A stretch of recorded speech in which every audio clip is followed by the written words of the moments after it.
Ya, ya. Sebab saya lama tak bawa kitab, dulu dah pakai iPad tu. Kita ajak apa? Api dalam tak berkedah. Sekejap.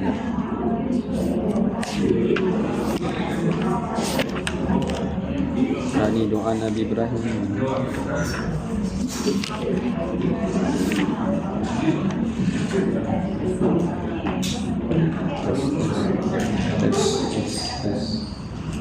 Baik. Kita dah habis surah, dah doa Nabi Ibrahim tu dah habis belum?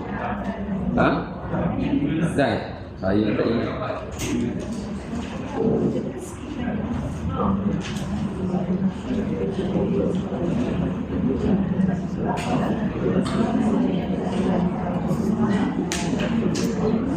Sudah ni? Lupa lah mak ni. Rasanya nak aktif. Ya.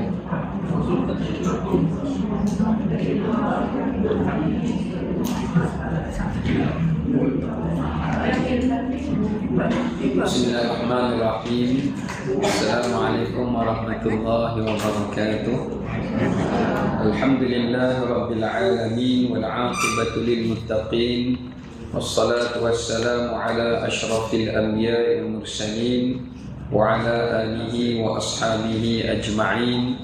Qala rabbi shrah li sadri wa yassir li amri wahlul 'uqdatam min lisani yafqahu qawli. Rabbi zidna ilma warzuqna fahma, amma ba'd. Alhamdulillah, kita rafa'kan kesyukuran kepada Allah Ta'ala di atas segala rahmat dan kurniaannya. Pada pagi yang mulia ini kita masih lagi dibekalkan hidayah oleh Allah Ta'ala dan kesihatan dan afiat dan kelapangan waktu untuk dapat bersama-sama kita berada di dalam pengajian kuliah ilmu kita pada pagi yang mulia ini. Dan kita juga diberikan ruang untuk dapat bersilaturahim, dapat menuntut ilmu, dan juga yang lebih ditunggu-tunggu juga dapat makan dan minum. Ya, alhamdulillah. Jadi kita doakan moga-moga semua yang terlibat menyediakan makanan, minuman dan mengimarahkan majlis ilmu kita ini beroleh ganjaran di sisi Allah Subhanahu wa taala. Allahumma amin. Kuat yang ini ya. Okey, baik. Alas sekali tempoh hari kita membincangkan berkenaan dengan intipati doa Nabi Ibrahim alaihissalam.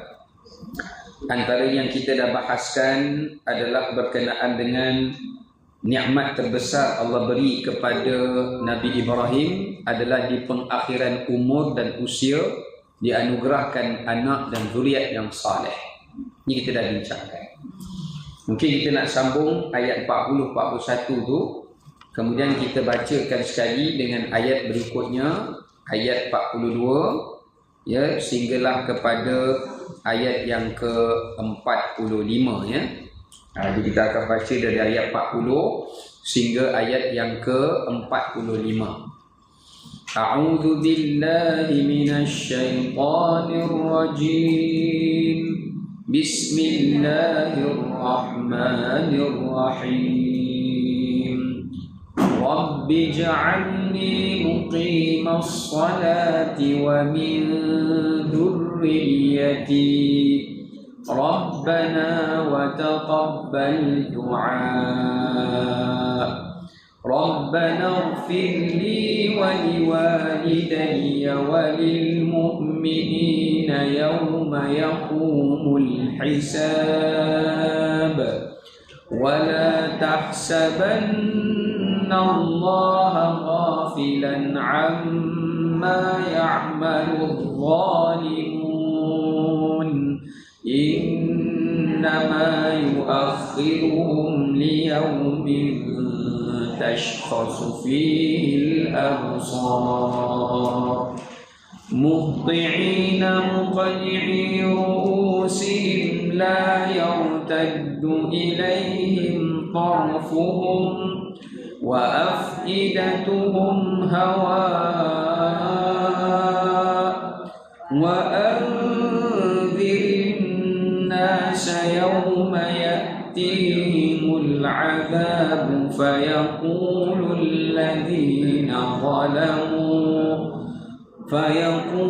الذين ظلموا ربنا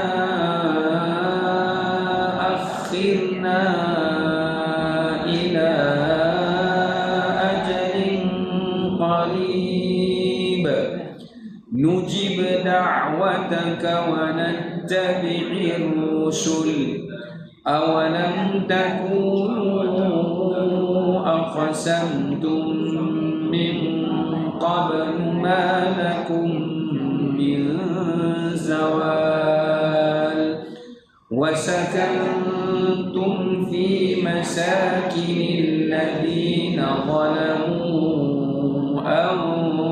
أنفسهم وتبين لكم كيف فعلنا بهم وضربنا لكم الأمثال. Sadaqallahul Azim. Mafhum dan terjemahannya ayat yang ke-40. Sesungguhnya wahai Tuhanku, jadikanlah aku dan anak cucuku dan zuriatku di kalangan orang yang sentiasa tetap mendirikan salat. Wahai Tuhan kami, perkenankanlah doaku. Wahai Tuhan kami, ampunilah aku dan kedua ibu bapaku dan semua orang yang beriman pada hari yang akan didirikan perhitungan hari kiamat. Dan janganlah engkau menyangka bahawa Allah Ta'ala itu suka berlengah-lengah daripada kekejaman yang dilakukan oleh orang-orang yang berbuat zalim. Sesungguhnya Allah Ta'ala menangguhkan mereka sampai hari pada waktu itu mata mereka akan terbelalak. Mereka datang tergesa-gesa memenuhi panggilan Allah dengan mengangkat kepalanya, sedang mata mereka tidak mampu berkedip-kedip dan hati mereka di saat itu menjadi kosong terawang-awangan.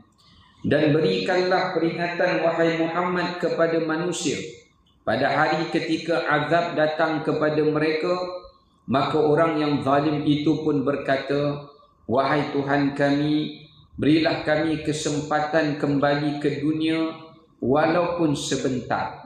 Niscaya kami akan mematuhi seruan Engkau dan kami akan mengikuti rasul-rasul yang diutuskan. Kepada mereka akan dijawab semula, bukankah dahulu di dunia kamu telah bersumpah bahawa sesekali kamu tidak akan binasa?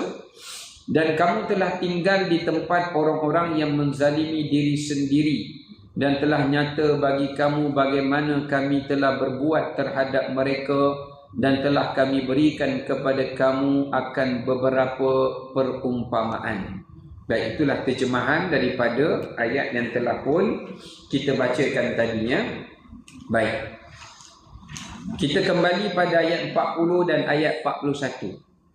Pada ayat yang ke-40 ini antara salah satu intipati kandungan doa Nabi Ibrahim AS.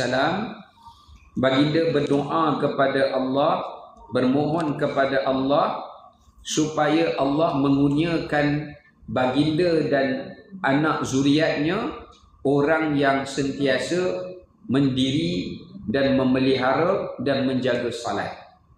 Okay, kita tengok kat sini. Perkataan yang digunakan adalah perkataan muqimas salah. Muqim. Muqim ni selalu kita dengar pada perkataan apa? Bermukim. Kan? Maksudnya orang yang menduduki sesuatu tempat itu dan dia tidak bermusafir. Itu yang kita fahamlah. Tetapi bila diguna perkataan muqim bagi salat, maknanya bukan sekadar orang yang menunaikan salat atau orang yang mengerjakan salat, tetapi orang yang sentiasa menunggu waktu salat atau ternanti-nanti waktu salat. Sebab itu dipanggil sebagai muqimus salah. Jadi dekat sini kita lihat salah satu doa yang sangat penting yang perlu kita minta dan pohon kepada Allah, doa supaya Allah bantu kita menjadi orang yang dapat menunggu waktu salat, merindui waktu salat, dan juga orang yang benar-benar melaksanakan tuntutan di dalam salat. Bukan untuk kita saja, tetapi adalah untuk zuriat. Okey, kenapa Nabi Ibrahim ajar kita doa begini? Kerana salah satu di antara yang Nabi Ibrahim AS khawatirkan, yang baginda bimbangkan adalah keturunan dan generasi yang akan mengabaikan salat, yang akan meninggalkan salat, dan yang tidak akan memelihara salat. Ingat tak dulu kita belajar mengenai surah Maryam? Masihkah kau ingat? Itu tajuk lagu dia macam tahu je, tapi kami pun dah tak ingat dah. Di dalam surah Maryam itu Allah Ta'ala ada berfirman tentang fakhalafa min ba'dihim khalfun adha'us salah. Sesungguhnya akan datang generasi demi generasi yang berada di pengakhiran zaman, perkara yang paling mereka akan culaskan dan cuaikan adalah salat. Sehingga sebahagian para ulama seperti Al-Imam Hasan Al-Basri rahimahullah, beliau pernah berkata, aku bimbang kamu akan mendatangi satu zaman jika seseorang itu memegang satu dinar emas, maka dia boleh mengetahui berapa berat dinar itu tanpa menimbangnya. Dia kata, kalau kamu hidup panjang, kamu boleh jumpa satu zaman orang tu pegang saja dinar emas tu, tak payah letak, dia dah boleh agak berapa gram. Kerana dalamnya ilmunya tentang emas itu. Namun mereka tidak tahu untuk bagaimana mengerjakan solat. Akan datang zaman yang seperti itu. Maknanya kalau nak sembang tentang bab dunia, yang tu tak ada benda yang dia tak tahu. Semua benda dia cover. Pengacara, wawancara, macam-macam kuih cara, semua dia tahu. Tapi bila kita ajak dia semayang, bila kita suruh dia semayang, bila sampai waktu semayang, dia kata kau pergilah semayang, aku sibuk, aku ada urusan, ya, dan seumpama dengannya. Ini yang dikhawatiri oleh Nabi Allah Ibrahim alaihissalam. So doa Nabi Ibrahim alaihissalam ni mengajar kita sebagai mak bapak perlu ada rasa kebimbangan, perlu ada rasa kekhawatiran, perlu ada rasa kegelisahan.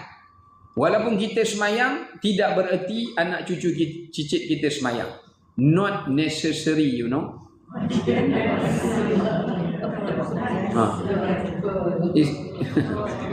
Dia bukan semestinya macam tu. Sebab iman dan takwa tidak boleh diwarisi. Ya. Seperti mana kata Abang Raihan kita. Ya, dalam nasyid dia lah. Iman tak dapat diwarisi dari seorang ayah yang bertakwa. Kan? Lama dah tak nasyid macam tu lah. Sekali-sekala kena menasyid juga. Baik. Jadi tak boleh diwarisi. Maka sebab itu salah satu cara kita nak rawat kebimbangan kita, doa. Doa in advance, ya Allah anugerahkanlah zuriatku semua orang yang semayang. Semua orang yang mendirikan salat, yang menjaga salat, yang tidak culah tentang salat, jadikanlah mereka begitu.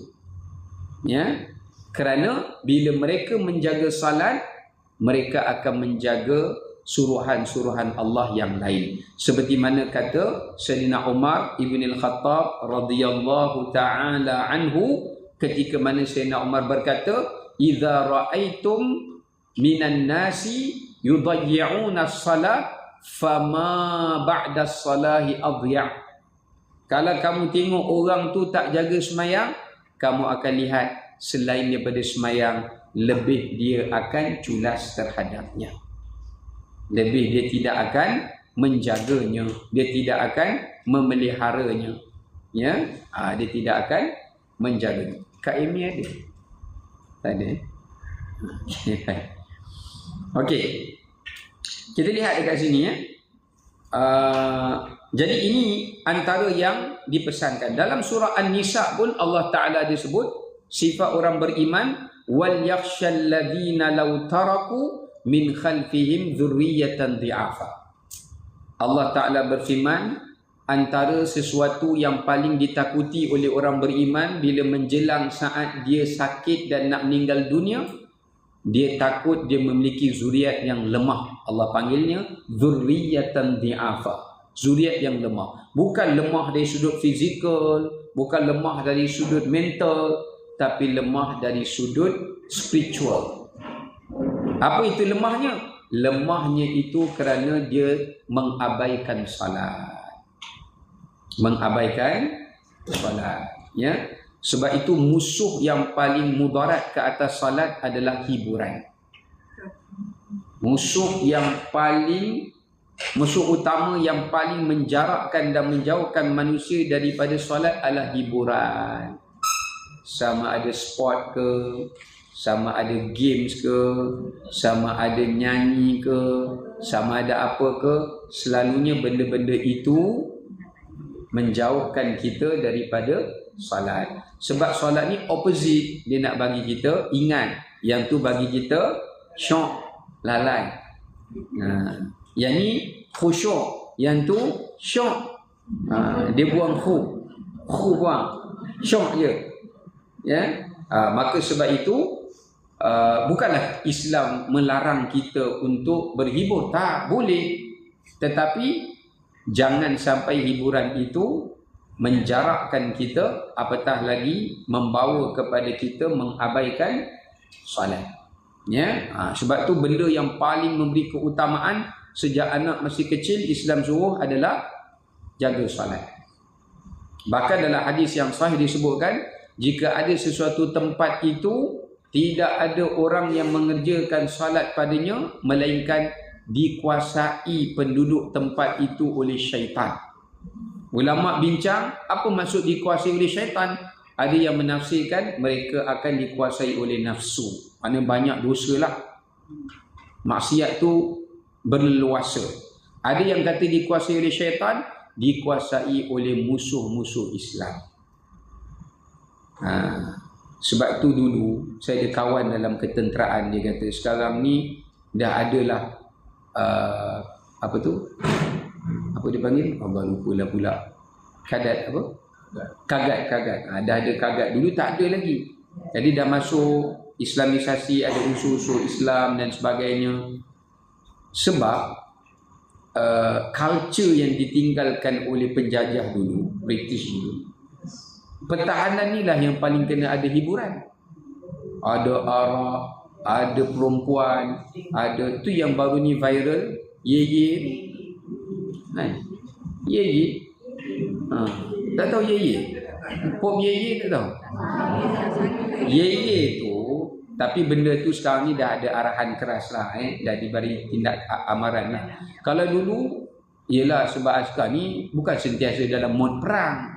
Kadang-kadang duduk saja-saja, kita ni ada hiburan, mesti kita nak kena ada perempuan. Untuk berfoya-foya. Tapi culture ni, kenapa musuh terapkan nilai macam tu? Sebab kalau mereka ni lalai daripada Allah, jauh daripada Allah, padahal mereka nak pergi perang, agak-agak boleh dapat pertolongan Allah. Susah.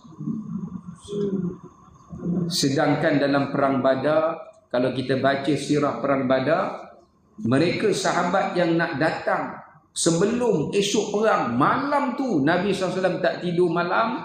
Sebagai dia kata, sepanjang malam itu Nabi salat malam, Nabi SAW berdoa sehingga ridak Nabi SAW jatuh. Nak bagi tahu orang yang Allah nak tolong, nak hantar malaikat ni bukan sebarangan tentera lah. Tentera yang boleh buka kota Konstantinopel bersama Muhammad Al-Fatih tu bukan tentera yang ye-ye ni. Begitulah juga yang diberi kemenangan melalui tangan Salahuddin Al-Ayyubi. Tapi inilah mantra-mantra, permainan-permainan, tools-tools yang ditinggalkan oleh penjajah. Salah satu cara nak melemahkan kekuatan umat Islam. Sebab mereka tahu kekuatan fizikal saja tak mencukupi tanpa kekuatan spiritual, kekuatan iman. Sebab tu kekuatan iman yang kuat, walaupun fizikalnya tidaklah sekuat, tetap mereka boleh dapat kemenangan. Ya, itu penting. Ya, sebab tu hari ini kita kena kontrol dari sudut hedonisme. Ya, hiburan-hiburan yang berlebih-lebihan. Ya, itu yang Allah kata dalam Quran. Allah mengharamkan arak dan judi. Kenapa? Wa yasuddakum an dzikrillahi wa anis salah. Kerana judi dan arak menjauhkan kamu dua benda amalan yang paling Allah suka, iaitu zikir dan juga salat. Zikir, kalau kita berzikir, Allah dekat dengan kita. Kalau kita salat, kita dekat dengan Allah. Dua-dua keadaan itu adalah salah satu daripada platform untuk menjadikan kita hamba yang hampir dan dicintai dan dikasihi oleh Allah Ta'ala. Jadi kita jangan tinggalkan doa ini. Jangan tinggalkan doa ini. Saya ada seorang guru, dia bukan orang guru agama pun. Ya, dia guru English. Satu hari dia ceritalah, kawan dia cerita pada saya lah. Bukan saya kenal dia, kawan saya tu guru juga. Guru matematik, kawan dengan guru ni, dia cakap ke anak, dia sekali pergi solat, anak dia turun pergi ambil dia terus solat. Lepas tu dia kata, senangnya kau cakap sekali je anak kau dah dengar dah. Kau pakai ubat apa? Anak aku ni cakap sekali tak gerak lagi. Kena aku bergerak, boleh bergerak. Sama ada aku gerak tangan aku, atau jariku, atau telapak tanganku, atau banyak, atau sendukku. Macam-macam lah ibu-ibu ni. Atau ciliku. Jangan lesungku sudah. Ya. Baik. Dia jawab apa? Sejak saya hamil, saya baca doa Rabbi ja'alni muqimas salah wa min dzurriyyati Rabbana wa taqabbal du'a. Dia baca doa Nabi Ibrahim ni. Masa hamil lagi, budak tu keluar budak lagi, dia baca, tak pernah miss. Jadi sebab tu kadang-kala, ialah asbab kita didik pun satu juga, tapi kemujaraban doa itu pun satu benda yang kita tak boleh remeh-temehkan.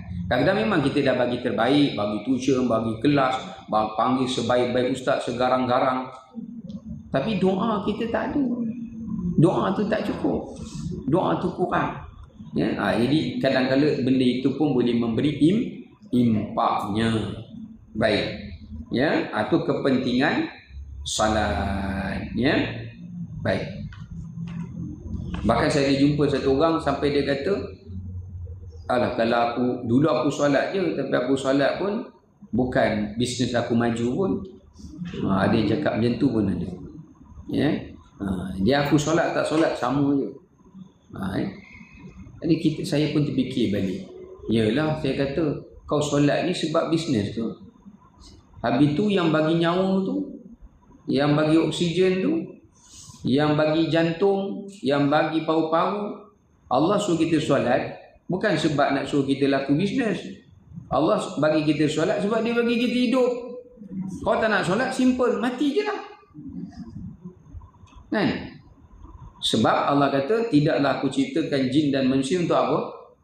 Liya'budun, untuk sembah aku. Sembahnya salah satu caranya adalah solat. Ini sebab tu saya kata, kadang-kadang orang misunderstanding, you know.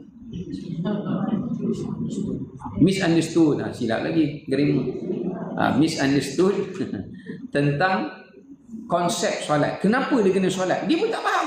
Dia ingat dia kena solat tu sebab nak murah rezeki. Ini masalah. Itu masalah tu. Ini satu kesilapan dalam memahami tujuan hidup dan konsep ibadah salat. Misunderstood, you know. Okay, baik. Okay. Kemudian yang kita lihat,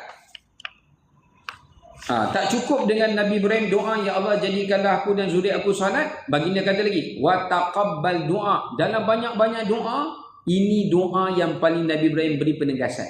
Ya Allah Tuhan kami, taqabbal, terimalah doa ini. Padahal kita duk baca doa Nabi Ibrahim daripada atas lagi kan, Rabbana Rabbana Rabbana Rabbana tu, tiba-tiba tak ada pun di penghujung doa tu Nabi kata taqabbal doa, kecuali tentang solat. Seolah-olah Nabi Ibrahim nak kata, yang ini ya Allah, kalau kau bagi itu paling aku gembira, walaupun yang atas tu kalau kau tak beri pun aku redha. Tapi jangan kau tak beri zuriat yang solat. Jangan. Itu jangan. Dan di sini memberi pengajaran pada kita. Nabi Ibrahim ajar kita setiap kali berdoa, jangan lupa doa memohon agar diterima amalan. Kita ni banyak buat amalan, tapi cuba tanya satu soalan, ikhlas. Setiap kali kita buat amal, ada tak kita kata, ya Allah terimalah amalanku? Susah. Mulut ni berat. Sebab apa? Rasa macam bila dah beramal tu, confirm Allah terima. Ni syok sendiri. Sombong. Syok sendiri pun dia. Ujub. Sebab itu Nabi Allah Ibrahim AS adalah disebut oleh Imam Fakhrul Razi bahawasanya Nabi yang paling banyak ajar dan didik dan membaca doa supaya Allah terima amalannya. Padahal amalan Nabi ini takkan Tuhan tolak. Takkan. Mustahil. Sebab sebaik-baik amalan, amalan para anbiya. Kalau nak kata sebaik-baik solat, solat mereka. Sebaik-baik puasa pun puasa mereka. Kan? Tak ada yang lebih baik pada mereka lah. Pun begitu ketika membina Kaabah, letak satu batu demi satu batu pun Allah sebut dalam surah Baqarah, Rabbana taqabbal minna innaka antas sami'ul alim wa tub alaina innaka antat tawwabur rahim. Ada dua doa yang selalu Nabi Ibrahim AS suruh kita baca. Pertama, minta Allah terima sebab setiap amal soleh yang kita buat. Yang kedua, minta Allah taubatkan dan ampunkan setiap kekurangan yang ada padanya. Sebab tu kena ajar diri, habis sembahyang jangan tinggal Rabbana taqabbal minna. Baik puasa kita masa berbuka, ni nak masuk Ramadan ni, buka je Allah makan suntuk, baca makan Rabbana taqabbal minna innaka antas samiul alim. Kalau kita pandai bahasa Arab sikit, Rabbana taqabbal siyamana innaka antas samiul alim. Ya, jangan jadi macam ada satu orang mualaf, ya, datang jumpa ustaz, dia kata, ustaz, kenapa Allah tak lahirkan saya keturunan Siam? Dah kenapa? Rupanya saya jumpa dalam Quran, selain daripada orang Arab, orang Siam pun Allah sebut dalam Quran. Uish, dia betul kau ni. Mana ada orang Siam bukan semuanya Islam, majoritinya tidak Islam. Ya Allah tu dalam surah Baqarah tu, kutiba alaikumus siyam. Dia ingat Siam tu orang kat Thailand lah. Dia ingat Siam yang tu lah. Padahal Siam tu puasa kan. Dan nak buat macam ni, dia pun bawa masuk Islam, tak sempat lagi nak faham makna tu kan. Kalau orang dah lama duk faham macam tu, itu memang kena rotan jawab ni. Ya. Okey, baik, tak gurau sajalah. Okey, baik. Mana dah tadi kita sebut? Cerita pasal Siam dia lupa dah pula saya ni. Baik. Maka setiap kali kita melakukan amal, mengaji apa semua, lepas tu, ya Allah perkenankanlah. Terimalah, ya. Itu salah satu daripada sesuatu yang sangat baik. Kerana apa Nabi Ibrahim ajar kita jangan lupa minta agar diterima amal, kerana amalan yang diterima itu akan memberikan kesannya. Akan memberikan kesan. Apa kesan penerimaan amalan? Ini pun kita nak kena tahu. Apakah alamat-alamat? Di sana ulama ada memberikan alamat ataupun tanda-tanda amalan yang diterima. Disebutkan oleh Al-Imam Jalaluddin As-Suyuti rahmatullahi alaih, ada Allah hantarkan beberapa alamat yang menggambarkan penerimaan sesuatu amal. Yang pertama penerimaan sesuatu amalan adalah istiqamah di dalam melakukan amalan tersebut. Allah berikan kepadanya taufik, Allah berikan kepadanya hidayah, kekuatan, semangat, vibe dan seumpamanya untuk dia terus beribadah. Yang kedua, kita ringkas-ringkaskan, iaitu sentiasa merasa sedikit amalnya, tak cukup. Bila Allah terima amalan kita ni, kita rasa macam, ya Allah, sikitnya aku buat mana amal lagi lah. Bukan kita, banyak dah aku buat amal hari ni. Biasa baca 2 ayat je, hari ni 5 ayat, okey lah tu. 5 ayat pun dia rasa banyak. Yang orang lain 5 muka pun rasa sikit lagi. Nampak tu, dia 5 ayat, padan lah kan. Tapi kalau orang baru nak mula belajar baca, 5 ayat tu banyak lah, ya? Maknanya kita mulakan sikit-sikit lah. Tapi bagi orang dah lancar, 5 ayat tu sikit lah, ya? Baik. Kemudian yang ketiga, Allah Ta'ala membantu dia untuk berbuat amalan yang sunat selepas yang wajib. Maknanya Allah, lepas dia dah selesaikan satu amalan, Allah bantu dia buat amalan yang berikutnya. Itu yang kita baca dalam ayat Quran, fa idza faraghta fansab. Bila kamu selesai buat satu ibadah, kata Allah, bangun buat apa? Pergi berjalan ke? Fansab, buat yang seterusnya. Jangan berhenti setakat tu saja. Jangan terhenti setakat di situ sahaja. Mana kita akan rasa nak buat amalan sunat pula, dan kita tak rasa berpada dengan yang wajib. Kita tak rasa berpada dengan. Yang seterusnya, rasa kelazatan dan keseronokan ibadah. Kita tak rasa amalan tu beban. Kita tak rasa ibadat itu menyusahkan. Bahkan kita rasa dia satu ketenangan. Rasa lapang, rasa seronoknya dapat semayang kejap. Bahkan kalau kita kenduri tu tak semayang lagi, rasa gelisah. Awak ni kenapa ni? Parkinson ke apa? Tak. Saya tak semayang lagi ni. Dah lewat ni. Contohlah. Orang tengok dia pun orang pun Parkinson ke ni. Contohlah. Maknanya dia ada sensitivity lah. Dia ada sensory. Allah bagi sensory dalam tubuh dia tu. Kalau dia tak buat satu benda baik, dia rasa macam kalat lah. Dia bukannya hari ni kita batal lah kelas tadarus, alhamdulillah. Yang tu sensori yang rosak tu. Sensor pun dah bateri dah out lah. Maknanya yang tu kena banyakkan minta supaya Allah terima amalan. Yang seterusnya, banyak berharap dan doa. Banyak berharap agar Allah terima amal dengan doa. Doa apa? Doa tadilah yang Nabi Ibrahim AS ajar tu. Banyak berharap, ya Allah terimalah ya Allah. Lalu mereka membacakan doa supaya diterima amalan mereka. Baik. Itu di antara yang disebutkan melalui isyarat dan tanda-tandanya. Okey, seterusnya kita lihat doa Nabi Ibrahim alaihissalam adalah mohon kepada Allah keampunan. Mohon apa dia? Keampunan. Keampunan untuk dirinya, kedua ibu bapanya dan seluruh orang beriman. Terutamanya bila ketika berlakunya proses hisab.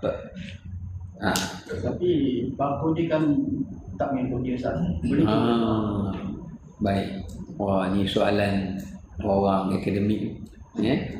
Baik. Bukankah ayah Nabi Ibrahim AS tidak beriman, maka mengapa baginda berdoa Rabbana ighfirli wa liwalidayya? Sedangkan tak boleh doa keampunan kepada Allah kepada ahli keluarga yang mati dalam keadaan tidak beriman. Ulama menjawab mengenai ayat ini, ketika Nabi Ibrahim AS membaca doa ini, ayahnya belum meninggal. Ayahnya belum mati lagi, belum meninggal lagi. Dan Nabi Ibrahim pernah berjanji kepada Allah, ya Allah, selagi mana ayah aku hidup, aku akan doa supaya engkau ampunkan dosanya dan kau beri hidayah padanya. Itu janji Nabi Ibrahim AS pada ayah dia dan pada Allah Ta'ala. Tapi bila dia dapat tahu berita ayah dia dah meninggal, Allah beritahu, wahyu Jibril beritahu, pada ketika itu baginda tak baca dah doa tersebut. Ya, baginda tidak baca dah doa tersebut, tetapi baginda ajarkan doa ni kepada siapa? Nabi Ismail dan Nabi Ishaq alaihi wassalam. Nabi Ismail dan Ishaq bolehlah baca sebab ayah dia Nabi. Ya. So Nabi Ibrahim ajarkan doa ni kepada anaknya. Adapun baginda tidak membacakan untuk ayahnya. Okey? Baik. Okey, kalau kita lihat dekat sini, jadi dalam doa ni antara sesuatu yang penting kita mohon kepada Allah adalah keampunan, maghfirah. Kerana dalam sebuah hadis yang diriwayatkan oleh Imam Al-Qurtubi, ada 3 benda yang menjadi cita-cita orang beriman di hari akhirat. Sebab saya mengajar kitab yang tebal tu, kitab Rahsia Kematian kan, itu tebal lagi. Yang kita duk belajar ni di sebalik tabir kematian tu kecil sikit, pendek sikit kan, nipis sikit lah. Dibawa datang satu riwayat ketika mana orang beriman dibangkitkan di padang mahsyar, semua di padang mahsyar. Allah tanya orang beriman, apa yang kau bawa hari ni? Orang yang benar-benar beriman dia tak akan jawab, ya Allah, aku bawa amalanku. Ada yang jawab macam tu, ya Allah, saya bawa amalan saya. Tengok di kanan saya ni banyak, semayang saya, puasa saya, bla bla bla bla bla bla. Sebab dia rasa amalan dia boleh survive lah. Tapi nanti bila masuk hisab, tak lepas. Sangkut. Audit sana, audit sini, bocor sana, bocor sini. Kan? Tu yang SPRM datang. Contohnya lah. Dia tak ada kena mengenai hidup maupun yang mati. Kan? Okey. Jadi, tapi orang beriman, dia takkan jawab, saya datang bawa amalan saya, ya Allah. Dia akan kata, ya Allah, aku datang hari ini mengharapkan 3 benda. Dia tak jawab apa amalan dia. Apa yang kau nak? Apa yang kau minta hari ini? 3 benda saja. Pertama, aku mengharapkan keampunan. Sebab orang mukmin tahu dia tetap ada dosa. Mana ada orang balik tak ada dosa? Mustahil, kecuali para nabi dan Rasul alaihi wassalatu wassalam, kerana mereka tu memang maksum. Kita ni isteri je nama maksum. Nak maksum memang tidak lah. Ya? Ada maksum sini? Tak ada ya? Itu nama orang lama ya? Tapi kadang-kadang nama dia Kalsum, orang Kelantan bagi maksum, sama juga ya? Okey, baik. Yang kedua, pertama dia minta apa? Keampunan daripada Allah Ta'ala. Kami mengharapkan keampunanmu, lebih kami berharap kepada pergantungan pada amalan kami. Itu orang beriman. Macam mana pun dia banyak amal pun dia tahu tetap keampunan Allah pergantungan dia. 2, aku mengharapkan redha-Mu ya Allah. Sebab tak semua amalan yang kita buat semuanya kerana redha Allah. Mesti ada di sana sini buat amalan kerana itu, kerana ini, kerana itu, kerana ini. Kalau Allah audit mesti ada sangkutnya. Dan yang ketiga, aku mengharapkan kasih sayang dan rahmat-Mu. Aku mengharapkan kasih sayang dan rahmat-Mu ya Allah. Maka bila disebut tiga ini, Allah kata, apakah benar-benar engkau meyakininya? Maksudnya meyakini yang kau akan dapat tiga benda ni pada hari ini? Ya, ya Allah. Maka Allah kata, aku berikan padamu ketiga-tiganya. Lalu bila Allah hisapnya, baki dosanya diampunkan. Kemudian Allah redakan seluruh amalannya, walaupun ada kurang sana-sini Allah reda. Allah terima seadanya. Dan Allah rahmatkannya dengan memasukkannya ke dalam syurga. Sebab itu tiga benda ini adalah tiga perkara yang sentiasa kita disuruh meminta akannya. Allahumma ghfirli warhamni warda'anni. Tiga ni, baca doa ni. Allahumma ghfirli warhamni warda'anni. Maknanya apa? Ya Allah, ampunkanlah aku, rahmatkanlah aku, dan redakanlah aku. Fid dunya wal akhirah. Di dunia dan akhirat. Nak kena tulis kan? Ke boleh hafal terus? Kot lah macam Imam Syafi'i sekali dengar ni. Kaji Syafi'i. Ada marker tak?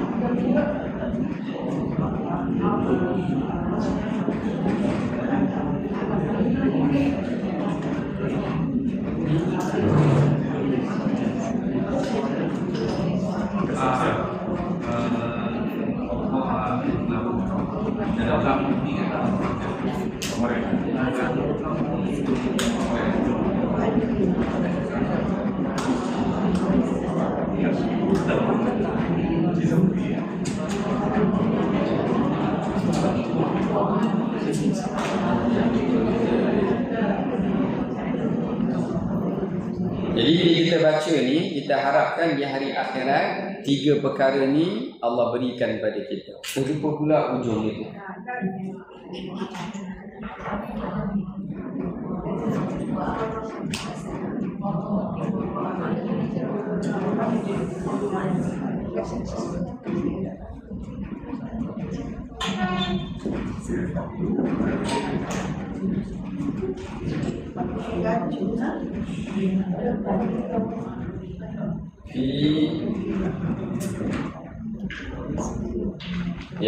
Allahumma ghfirli warhamni warda'anni fid dunya wal akhirah.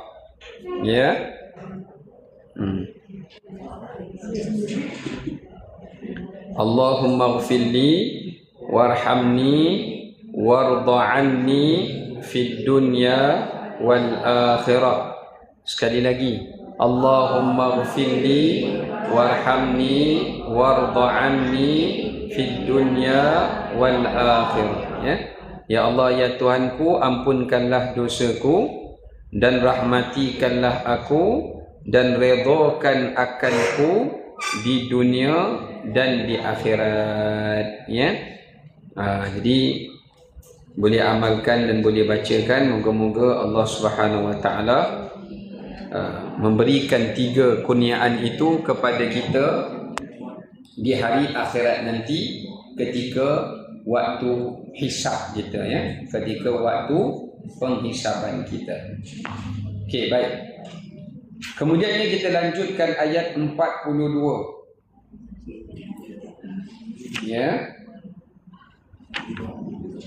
Ayat yang ke-42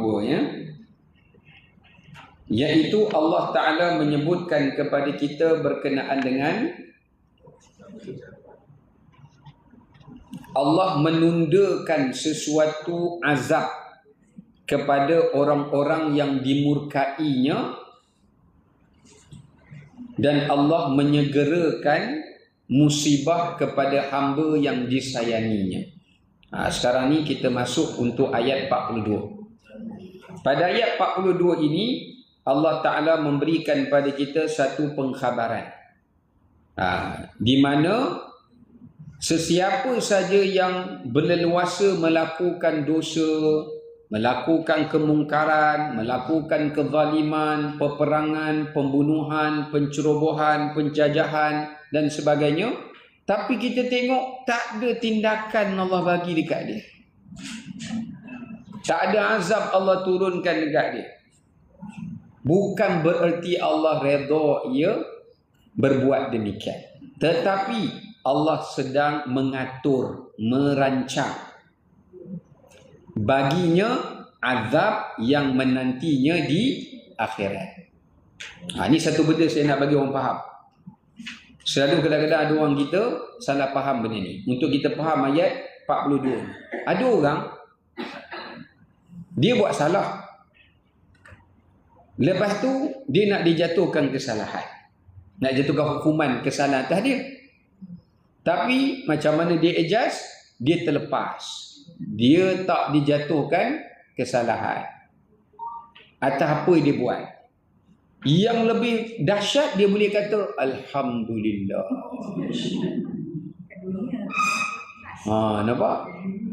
Dia boleh bangga lagi, tengok tak ada siapa boleh tangkap saya, tak ada siapa boleh dakwa saya. Siap kata lagi Alhamdulillah saya tak dijatuhkan sebarang hukuman, walaupun dia berbuat dosa dan kesalahan. Sebenarnya bila dia katakan demikian, dia sedang berbangga dengan dosa dia. Sebaliknya orang beriman, kalau dia buat salah, Allah jatuhkan hukuman baginya di dunia, dia bersyukur. Sebab itu salah satu Allah memberi keringanan baginya di akhirat.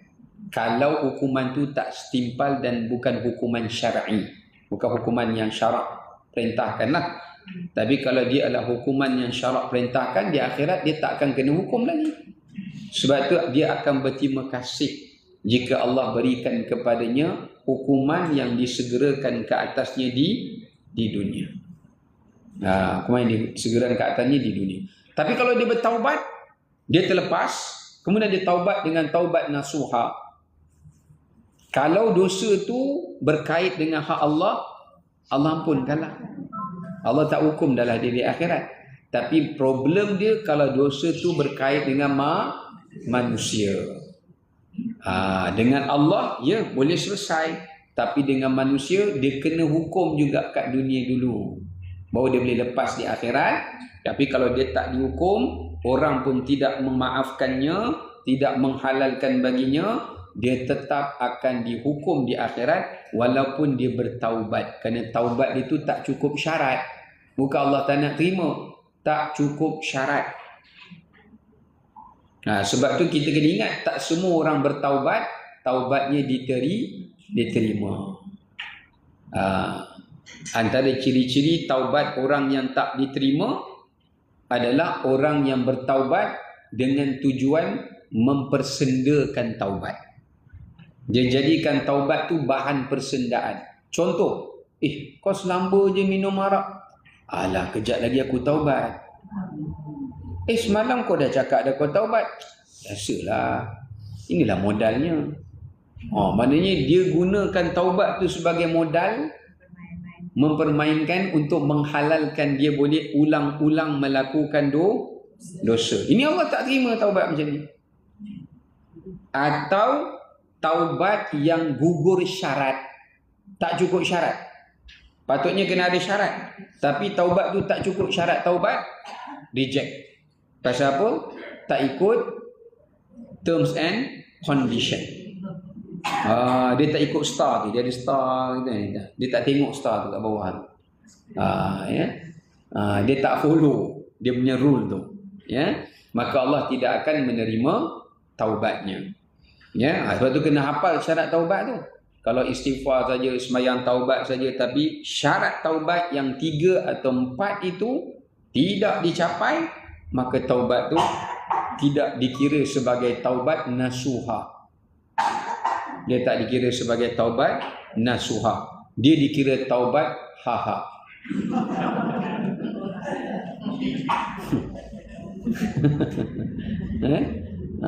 Taubat syok sendiri je tu. Ya. Ayazan lillah, ya. Okey, baik. So kita ambil pengajaran kat sini. Allah Taala berpesan kepada Nabi sallallahu alaihi wasallam, wahai Rasulullah, pesanlah kepada orang beriman, kerana mereka sentiasa meminta-minta, ya Allah, ya Rasulullah, mintalah pada Allah segerakan hukum pada orang-orang yang menyiksa kami ni. Tapi tak ada. Macam kita tengok sekarang lah. Kalau kira kan, saya boleh katakan hampir lebih 50% penduduk dunia mengharapkan ada hukuman ke atas.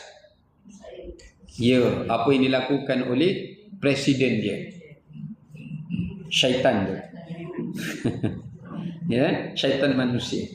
Ya, atas apa yang dia dah buat bersama dengan partner dia lah. DT tu. Ringkasan ni kita panggil DT. Ya. Semua orang mengharapkan, tapi tak ada hukuman daripada Allah. Maknanya Allah kata, jangan kamu ingat aku tak hukum dia. Rupanya ayat ni Allah bagi tahu, aku sedang menghukumnya dengan 2 hukuman. Hukuman pertama namanya apa? Istidraj. Istidraj. Istidrajnya ada banyak, ibu ayah sekalian. Yang selalu ustaz-ustaz cerita tu, itu istidraj dengan nikmat. Istidraj bin ni'am. Allah bagi nikmat banyak, kesenangan banyak, semua banyak lah. Senang dapat dunia, senang bertimbun-timbun apa semua. Tetapi makin lalai, makin jauh, makin ingkar kepada Allah Ta'ala. Itu istidraj dengan nikmat. Tapi jangan lupa, dia ada istidraj dengan maksiat.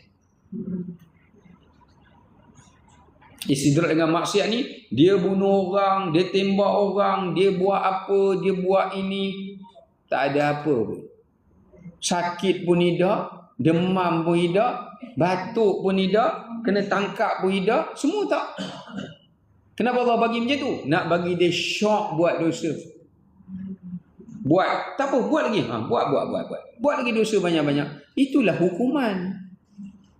Tapi manusia tak nampak hukuman itu. Sebab bila dia buat dosa tu makin banyak, dia akan menjadi orang yang paling berat azabnya dalam neraka. Itu perancangan Allah.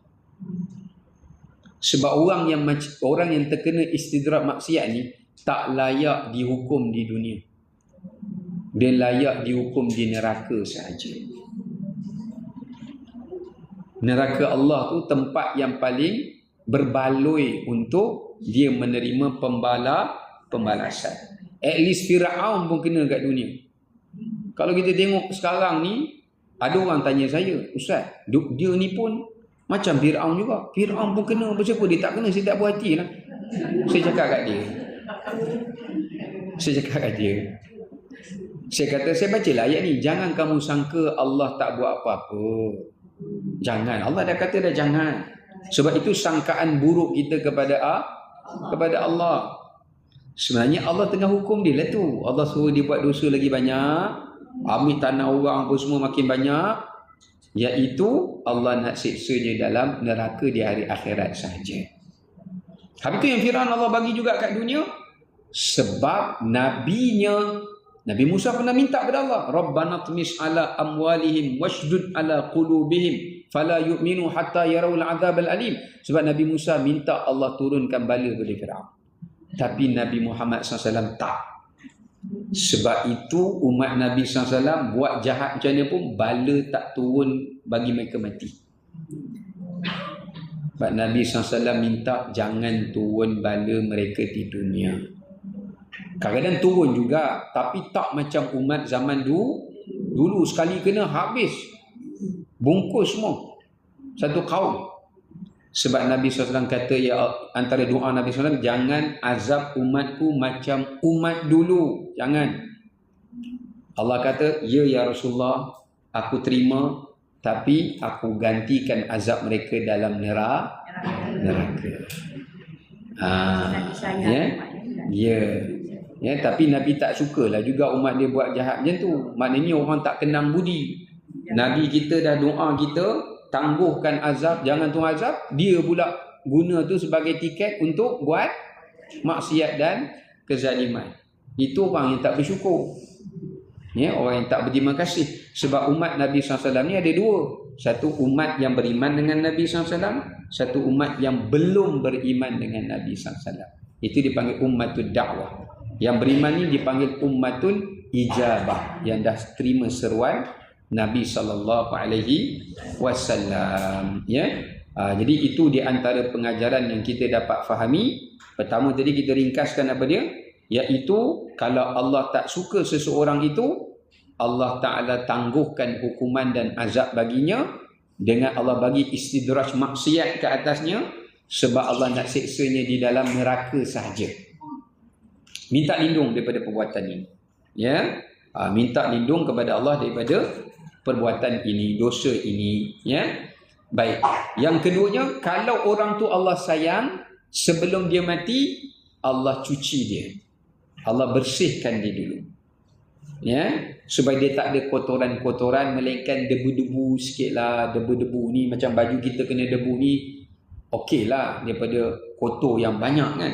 So Allah banyakkan ujian demi ujian, musibah demi musibah, supaya ia dapat mencucinya. Bila dia balik di hari akhirat, Allah tidak redha untuk mengazabnya di akhirat. Sebab Allah nak bagi dekat dia akhirat keampunan sahaja. Sebab tu Allah Ta'ala bersihkan dia di dunia. Ini yang disabdakan oleh Nabi SAW. Iza ahabballahu abdan ista'jala uqubatahu fid dunya. Bila Allah sayang hambanya, walaupun hambanya itu berdosa, Allah cepat-cepatkan peringatan, kesedaran, keinsafan, supaya dia boleh hijrah, berubah dekat dunia ni sebelum dia mati. Tapi kalau Allah tak sayang, Allah istidrajkan dia dengan buat maksiat sesuka hati dia dan semahu dia, sehingga Allah matikan dia di atas maksiat tersebut. Ya, okey, baik. Wallahu taala a'lam bissawab. Alhamdulillah dapat kita selesaikan untuk surah Ibrahim pada ayat yang ke-42 tadi. Ya, baik.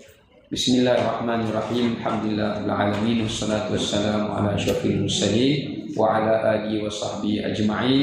Allahumma inna na'udzubika min ilmin la yanfa' wa min qalbin la yakhsha' wa min nafsin la tashba' wa min da'watin la yustajabu laha. Ya Allah, ya Tuhan kami, jauhkanlah kami daripada ilmu yang tidak bermanfaat, daripada hati yang tidak khusyuk, daripada amalan yang tidak diterima, dan juga daripada sesuatu yang Engkau berikan kepada kami yang memudaratkan kepada kami. Rabbana taqabbal minna innaka antas samiul alim wa tub alaina innaka antat tawwabur rahim. Wassallallahu wasallam ala sayyidina Muhammad wa ala alihi wasallam. Alhamdulillah.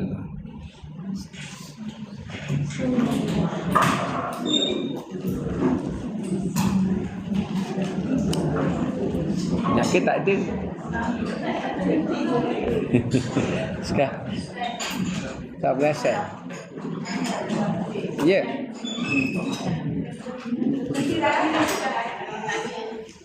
Siapa nak ambil gambar sebelum saya padam? Siapa nak ambil gambar doa tadi? Kejap lagi nak padam. Okey, cepat saya nak.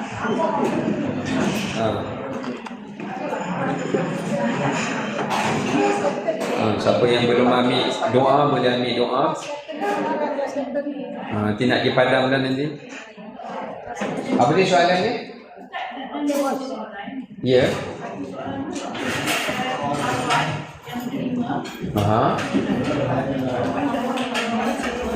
Okey.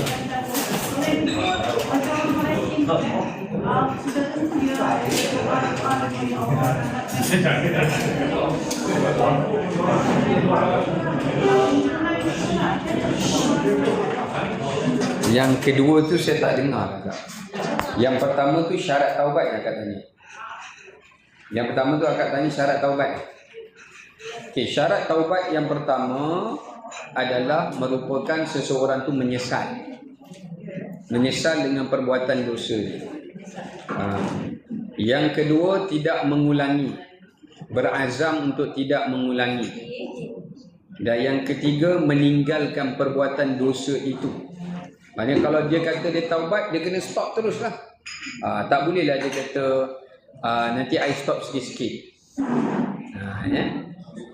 Dan yang keempat disebutkan adalah kalau dia berkait dengan manusia, dia kena minta halal daripada manusia, atau dia kena pulangkan hak tu balik kepada manusia.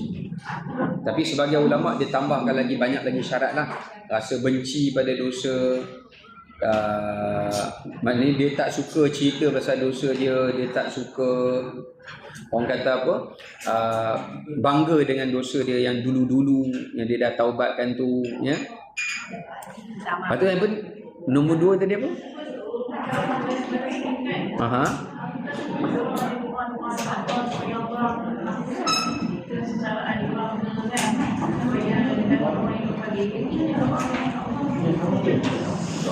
Baik, kalau macam orang-orang Islam yang berada di Palestin sana, kalau dia doa minta pada Allah bagilah mereka kelapangan, kesenangan dan sebagainya, doa-doa mereka tu bukan Allah tak mustajabkan. Kalau Allah tak gantikan hidup kesenangan mereka dekat dunia, jadi Allah Ta'ala akan gantikan doa mereka yang tertangguh itu di akhirat. Sebab saya ada terbaca satu riwayat sebut, masa di padang mahsyar, Allah Ta'ala akan panggil mana-mana hambanya yang di dunia dia doa dulu, Allah tak bagi. Allah kata, mana hamba-hambaku yang dulu doa tapi tak dapat? Siapa dia? Semua bakal angkat tangan lah. Saya hajat ni tak dapat, saya ni tak dapat, saya ni tak dapat, saya ni tak dapat. Dan Allah berfirman padanya, sekarang ni kamu minta, kamu nak apa aku bagi semua. Kamu nak masuk syurga Firdaus, aku bagi syurga Firdaus. Kamu nak selamat sirat, aku bagi lepas sirat. Kamu nak berat timbangan mizan, aku bagi timbangan mizan. Jadi agak-agak masa tu, orang yang dalam riwayat itu sebut, orang yang pernah berdoa dimustajabkan doanya dekat dunia, dia akan berkata, alangkah baiknya kalau ada satu doa aku yang aku minta Allah tak perkenankan dulu kat dunia. Sebab dia pun nak saham tu juga di akhirat. Tapi janganlah kita bila berdoa kata, ya Allah tak payah mustajabkan dia. Jangan macam tu. Itu hak Allah lah. Sebab Allah lebih tahu apa yang kita perlu di akhirat. Pasal kita tak ada ilmu sampai ke akhirat. Jadi kita minta saja pada Allah, Allah mustajabkan. Yang selebihnya kita serahkan pada Allah Ta'ala. Baik, wallahu a'lam.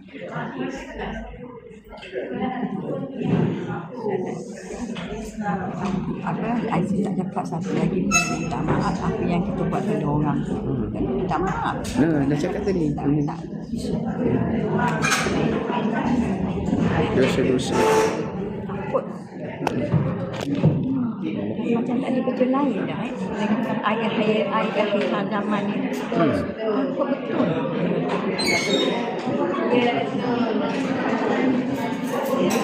Assalamualaikum warahmatullahi wabarakatuh.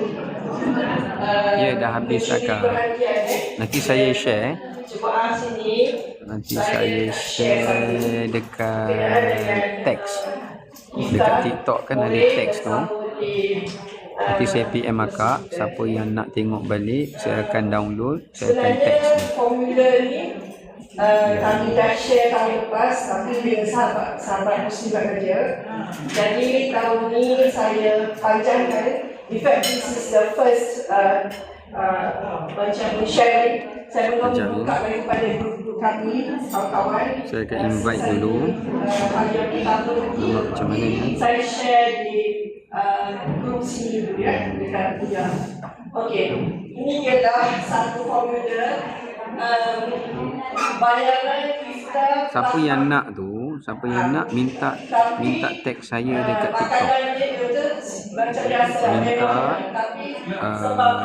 mesej saya kat TikTok. Tolong mesej saya. Nanti saya akan balas dekat TikTok tu, saya akan balas. Tolong tag saya, mesej saya dekat TikTok.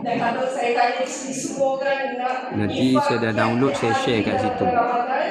sama ada iftar atau sahur semua nak buat. Tapi bayangkanlah kalau misalnya kita Ya, dosa dengan manusia pun kita kena minta ampun juga kan. infak every day, so kita kena keluarkan 30 hari 10,000. Siapa yang nak minta tag personal saya.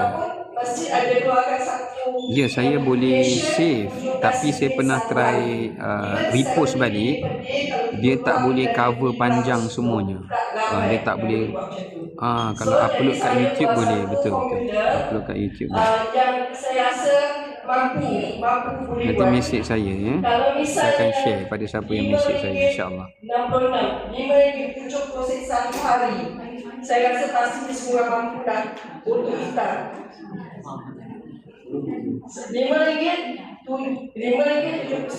RM5.70 satu hari kali 30 bermakna 169.80 sen untuk satu bulan. Kita share satu dana semua ni, okay? So meaning to say satu orang Terima kasih semua. 170 Assalamualaikum. untuk sebulan. 60 orang. Okay? Upload Ni kat FB. open untuk 60 Nanti saya orang try. maknanya Ya. Saya nak tanya sebelum itu 200 macam mana kalau seorang pelawak untuk satu dia bulan pelawak bersama saya dengan anak bini. kalau kita Rezeki tu dulu. bayar Dia melawak. 300 untuk Melawak 3 kali melawak sama, melampau. tapi ini kita share dengan 60 orang. Ini macam mana? Faham tak? Okay. So jadinya Dia kena tengok kita ini konten melawak dia lah. kalau misal sahur